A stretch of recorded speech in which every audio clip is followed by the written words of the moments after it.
Hello everyone. I'm going to read from my book, Simple Abundance, starting with December 23rd. It's a wonderful life. Instead of the usual, why can't we make movies more like real life? I think a more pertinent question is, why can't real life be more like the movies? Ernie Pyle. Some holiday traditions are sacred. In our house, one such tradition is the annual Christmas Classic Cinema celebration. Over the course of a week, as we hang stockings, wrap packages, and munch more popcorn than we string, we watch White Christmas, Holiday Inn, Christmas in Connecticut, The Bishop's Wife, Miracle on 34th Street, A Muppet Christmas Carol, and of course, It's a Wonderful Life, the fabulous three-hanky film fable starring James Stewart and John Reed. After nearly 50 holiday seasons, its potent alchemy of idealism and irony still conjures up movie magic. In 1946, Frank Capra had no idea his sentimental small-town fantasy would become a seasonal favorite for the ages. In its own icky, bittersweet way, it's terribly effective, the New Yorker begrudgingly conceded. It's Christmas Eve, the night of miracles, and George Bailey certainly needs one. After a lifetime of saving the lives of others, he's giving up on his. He's broke, disgraced, facing prison, and in despair over savings and loan shortage that is truly not his fault. After angrily wishing he'd never been born, he's about to jump off a bridge when he's rescued by his guardian angel, who temporarily grants his wish by showing him what the world would have been like without his authentic contribution. George believes he's never had a lucky break, but when he steps back to reconsider his choices, he realizes they were the right ones. He's also a rich man. He has a loving and supportive wife, healthy children, work that makes a difference, and more friends than his house can even hold at one time. Quite frankly, it's a wonderful life he was about to throw away. We can discover just how wonderful our lives are, exactly as they are right at this moment, by doing what George did, without the bridge scene. We can step back and take another look at our lives and the lives we've touched. One of the unexpected blessings of writing this book is that I've gone back over the ordinary moments of my life, mining them for meaning. Writing a meditation around an encounter, mistake, regret, or conversation is very revealing, even more so than is keeping a journal. Every day in the 2 years it has taken me to write Simple Abundance, I've had a topic to muse upon, usually a title, often a quote, but always a blank page. Most of the time I found out what I was writing about only after I was well into it, and what I've discovered, as you can, is that I've enjoyed a wonderful life. That knowledge has resonated deep within me, and I'm truly grateful. Obviously, there are many things I wish I hadn't done or crises I've brought upon myself. But now I see that every experience is a loving teacher. Next year I want you to seriously consider writing your own authentic meditations. Start slowly. Only write one every week or every month. Search for the sacred in the ordinary and you'll find it. Nothing in your life is too insignificant to be a source of inspiration. As you begin to write your own meditations regularly, you'll be amazed at how much you start remembering or recognizing. The English poet Cecil Day Lewis confides, "We do not write in order to be understood, we write in order to understand." If you start writing your own authentic meditations, what you'll remember, recognize, and understand is that it's a wonderful life. December 24th. Here is all I've counted splendid. Write it down when I have perished. Here is everything I've cherished. That these walls should glow with beauty spurred my lagging soul to duty. That there should be gladness here kept me toiling year by year. Every thought and every act were to keep this home intact. Edgar A. Guest. Tonight is my favorite night of the year. In this quiet moment, simple abundance is not a philosophy but reality perfected. My heart is full of gratitude. Striving for simplicity in our holiday obligations has preserved my sanity. Order has kept all the moving parts moving. A sense of harmony has emerged because I finally stopped long enough to balance work and family, at least for the holidays. Beauty surrounds me in the festive decorations throughout the house, now illuminated and intensified with the glow of candles and a cozy fire. And joy, the child of laughter and contentment, has arrived, the guest of honor at our festive family feast. After dinner, after we have each opened just one gift and other members of the household are snug in their beds, it's time for my own private Christmas ritual. The preparation of a nativity tray, an English medieval custom that never fails to bring the true meaning of this special night into sharp focus.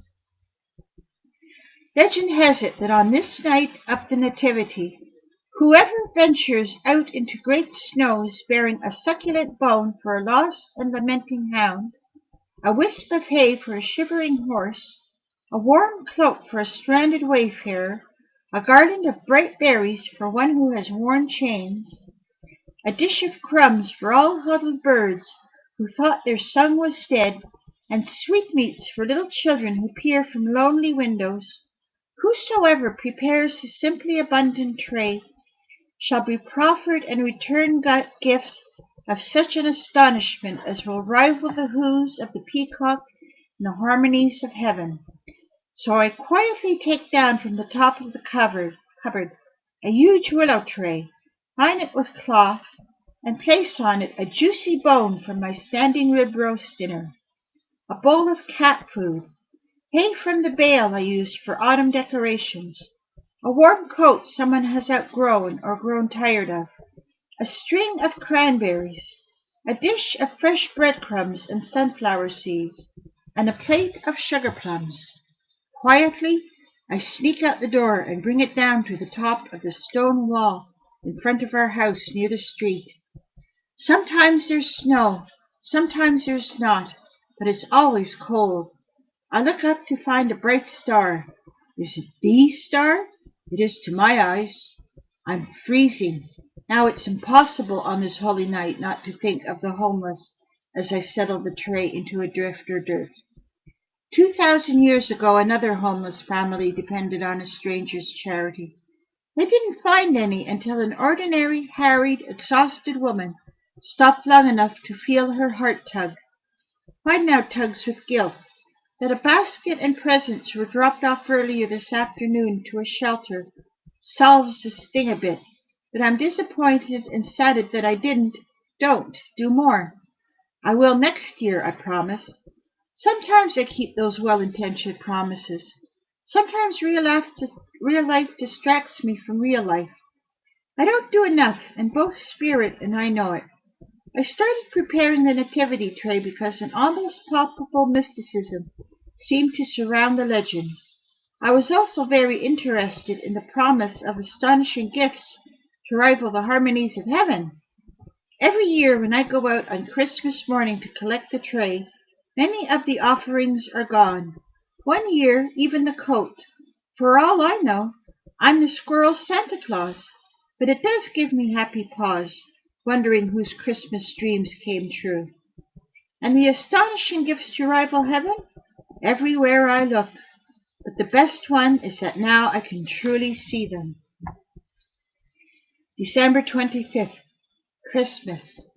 If, as Herod, we fill our lives with things, and again with things, if we consider ourselves so unimportant that we must fill every moment of our lives with action, when will we have the time to make the long, slow journey across the desert as did the Magi, or sit and watch the stars as did the shepherds, or brood over the coming of the child as did Mary? For each one of us, there is a desert to travel, a star to discover, and a being within ourselves to bring to life. Author unknown. I first discovered this profound expression of simple abundance's essence just before I began writing this book. While browsing in a gallery in Vermont, I was drawn across the room to a display of work by the gifted calligraphy and graphic artist Michael Podesta. There it was, an elegant script rendering of exquisite grace. "That's it," my authentic self whispered. "That's simple abundance." Of course it was, and I had to have it. But when I spotted the price tag, I knew it wouldn't be at that moment. "That's okay," I reassured Herod's daughter, writing the quote down. "Just accept the gift of the quote right now. The print will come when it's supposed to." I picked up the artist's mail order catalog and continued to enjoy a wonderful day with Katie, her cousins, and my sister. Back at my mother's, I mentioned the print and how this quote was the very first one I had for the book. "It's perfect for Christmas," I told her. "It sums up the book in one amazing paragraph." When I arrived home, Michael Podesta's print was waiting for me, a good luck gift from my mother. After I had cried and laughed and called to thank her, I hung it over my meditation table. Its beauty acts as an anchor to my bedroom, the place where I sit, work, dream, sleep, love, and pray. Its timeless message a deep harbor for my restless heart, a soulful safe haven. When I called Michael to ask where the quote came from, he told me that he didn't know. Someone had sent it to him anonymously in the mail without attribution. But it spoke to his heart, and he knew he needed to make a print using it. To the unknown poet, giver of wisdom and truth, thank you for this very special gift.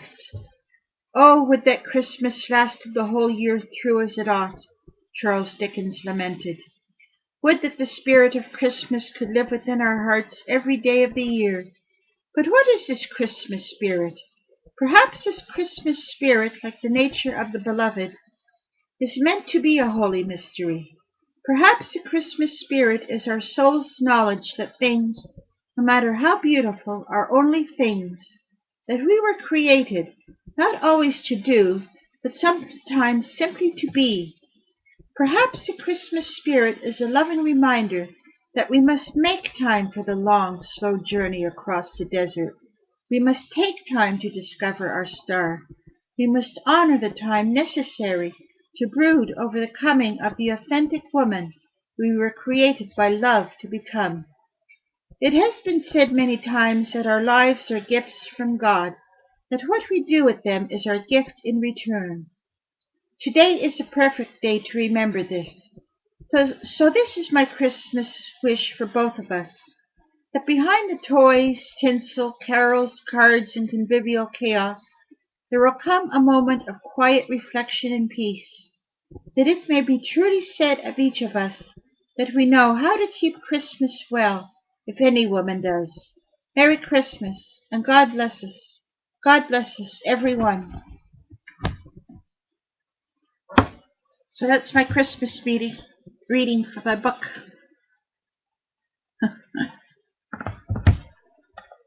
Thank you. Take care, everyone. Bye.